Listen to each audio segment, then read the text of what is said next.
কিন্তু কেউ আমার কথা ভাবে না। দেখো, আমার মা আমাকে ছেড়ে চলে যাওয়ার আগে একবারও ভাবেনি আমি একা একা কিভাবে থাকবো। মা বাবা যখন একসাথে ছিল সারাক্ষণ তারা ঝগড়াই করতো।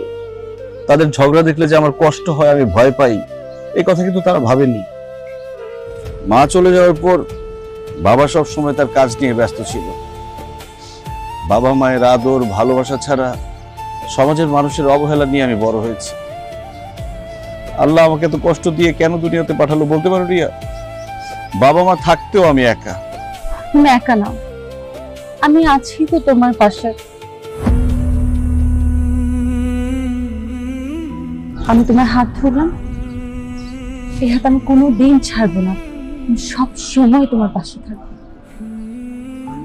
তুমি একটা কাজ করো না, কিছুদিন গিয়ে তোমার মায়ের কাছে থেকে আসো, মনটা একটু হালকা হবে।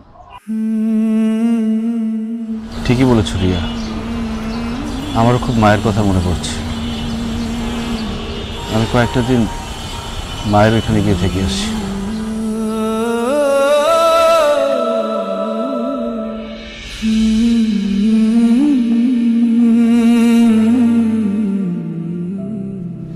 আসসালামু আলাইকুম। ওয়ালাইকুম আসসালাম। কি ব্যাপার, তুমি এখানে? আমি মায়ের সাথে দেখা করতে এসেছি। মা কি বাসায় আছেন? আছে, কিন্তু তার সাথে দেখা করা যাবে না, সে বিজি আছে। আপনি অন্য একদিন আসেন। খুব বেশি সময় নেব না, একটু কথা বলে চলে যাব প্লিজ। সেটি তোমার মাকে ডেকে এনে এই ঝামেলাটাকে এখান থেকে বিদায় করো।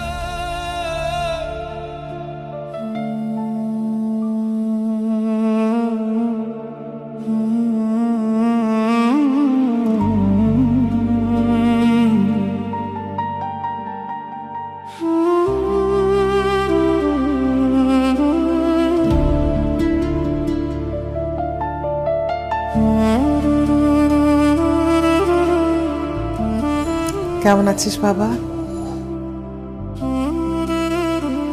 কি রে, কাঁদছিস কেন? কি হচ্ছে? বাবা আরেকটা বিয়ে করেছে।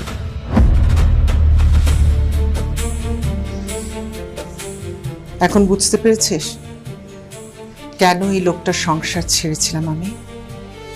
সে একটা লম্পট চরিত্রহীন লোক। আমি যখন তার স্ত্রী ছিলাম তখনও সে একাধিক মেয়ের সাথে সম্পর্ক করেছে। আমি বাধা দিয়েছি বলে আমার সাথে রাগারাগি মারামারি। আজকে আমার আর তোর জীবনে যা ঘটেছে